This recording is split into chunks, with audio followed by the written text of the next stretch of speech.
Have you ever been into a project and it was completely tore apart when you got it, and you really want to know, or you've never learned how to set up the fuel, vacuum connections, everything to do with the top end of a small block, big block, anything, Ford, Chevy, whatever it is? Today I'm going to teach you how. I'm going to show you how I do it.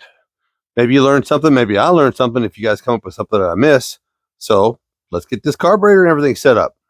All right, first things first is we are dealing with a 750 Holley, which is a side hung bowl. Now 600s have the fuel pumped in on this side, but 700s have dual feed because they don't have a 600 has a tube that sends the fuel back to the back bowl, but for a 750 it's a dual fed. So the fuel system, it's got the hard line that comes up through here. It goes in the back. It comes out right underneath here.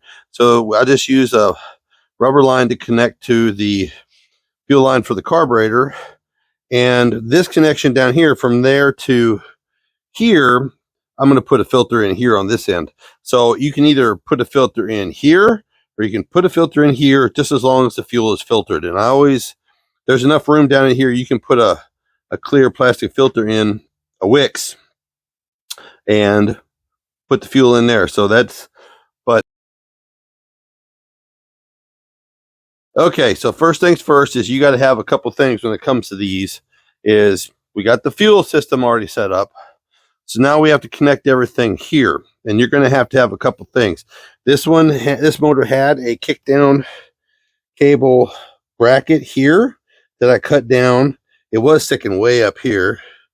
I don't know why. So I cut it all down to make it look better. Adjusted this through, and that's what the passing gear connects into. And this is your passing gear right here. And one thing you're going to have is this nub. And this nub is you can order it online. I'll put links here in the video, or I'll put links in the description. But you got to have this little connection right here. It's a little funky little nub. And that's what it looks like. That right there is what it looks like. And there's only one thing that works with, and that's with this passing gear. And the passing gear has a little groove in the back of it where you can just slip it on. And when you open the accelerator, that's what actuates your passing gear, drops it from drive into second gear as you're hauling ass. All right. And one thing I can't stress more is return spring. All right. For return spring, there was a hole already in the passing gear bracket, which gives enough tension, because it's kind of one of those things you kind of got to feel for it to see if you got enough pushing it back. Okay. And then you can buy, and then when it comes to the throttle cable, which is connected to the pedal, you can buy a fitting for this specific hole here, which is where it's supposed to go. It's $12 for just one little specific fitting. Or I just use a couple of washers to fill the hole, and a washer on the back side, washer on this side with a nut, tighten that all down with a lock nut. And then I took a washer and I double nutted here to hold it in place. And so this is plenty. And I kind of kept it in a straight line with where the deal is. So that is how you can do your throttle cable. Now you can spend the money for that fitting. You're going to have to buy that fitting if you don't already have one. I suggest if you find in your pile that you have one of those, put it in a little plastic bag and keep it, put it where you know where it's at, because you got to have that when it comes to a Chevrolet. I'm pretty sure it's the same thing on Dodge. Ford, I'm not quite sure of, but they all basically have the same thing. They have a connection on the transmission to a passing gear.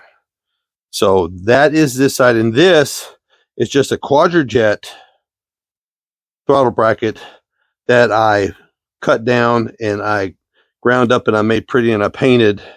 Now it also has a connection for a spring, but there wasn't enough space to make it work right. So I didn't like that. So that's why I went with back in the back to get it. Hey, if you're here and you're watching, smash that like button. It's down here somewhere. That like button's down there. It really helps out the channel. So that is your throttle. Okay, and there's a reason I left the distributor cap off so I can show you all this stuff. Now we're going to go to the part that everybody argues about, all right?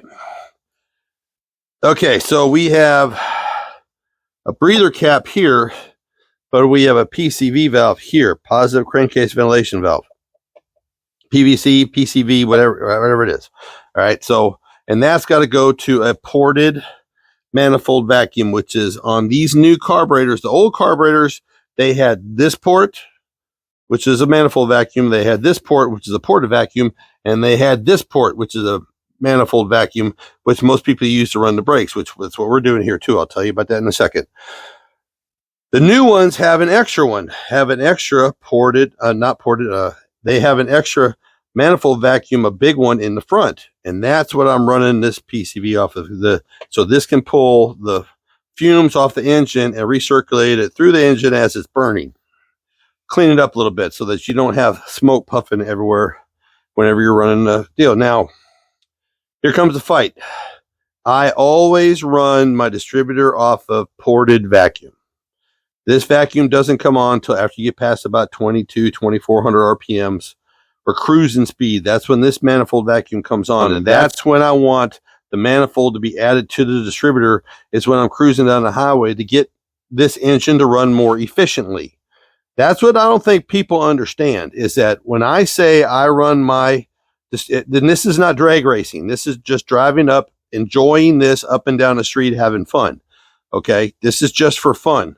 For cruising down the highway, down the streets.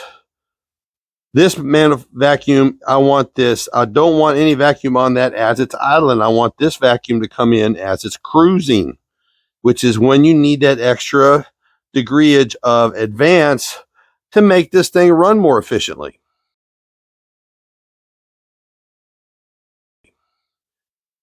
Everybody has their opinion, but I've been doing it like this for 40 years, and this is the way that I run them. Now, the other manifold vacuum source you need is for the transmission. This is your vacuum modulator for your transmission, and it hooks to from a hard line. It goes up into the engine compartment, but you just need a piece of new vacuum line here so that this can get its signal.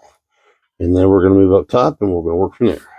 For the transmission to shift per vacuum on the motor. Now, it won't work correctly. A Turbo 350 will not, or a 400 will not work correctly without a manifold vacuum signal to the transmission to get it to shift properly. Okay. Plus, all of them are adjustable, so you can adjust it as you want to for when you want to shift. If you want to pull hold RPM longer or shorter. So that's the first thing. And that one is always a manifold, and because the new ones have this manifold right here. So just to go back to what we were talking about, this one is a manifold for your PCV valve. This one is a ported for your distributor. This one is a manifold for your transmission. And then of course, you have the one in the back, the big one in the back, which you need a manifold. If you have a manifold booster, if you have a brake booster that requires manifold vacuum to run, this is what we're going to do with it. And I went ahead and put the breather in, the filter, breather, whatever you want to call it, for the brakes. But you just run this straight off the back of the big port off of the carburetor in the back, which is right there. It's right there. You can see the little bulb right there. That's where the end of the fitting is. So, you get in there as far as you can. Run up to the end. It comes with the T in it. That's how they come. And okay, there should be enough vacuum to run everything we need on this engine. Shifting, distributor, brakes. That's pretty much all there is to it. If you have any questions, link them down below. If you would like to tell me I'm wrong in some way, put it down below. But that is how you set up a carburetor on a new build when you don't have anything available, when you're trying to replace all this. The reason I'm doing all this is because all the old vacuum lines were just toasted. They were cracked and broke. So new hoses, new vacuum lines. And this is 3/8 fuel line for the big vacuum stuff, 3/8 fuel line. And this is specifically, I bought brand new vacuum lines so that I know the rubber is good and it'll last for as long as I own this truck. And so if you're still here, smash that like button. It really helps the channel. I'd really appreciate it.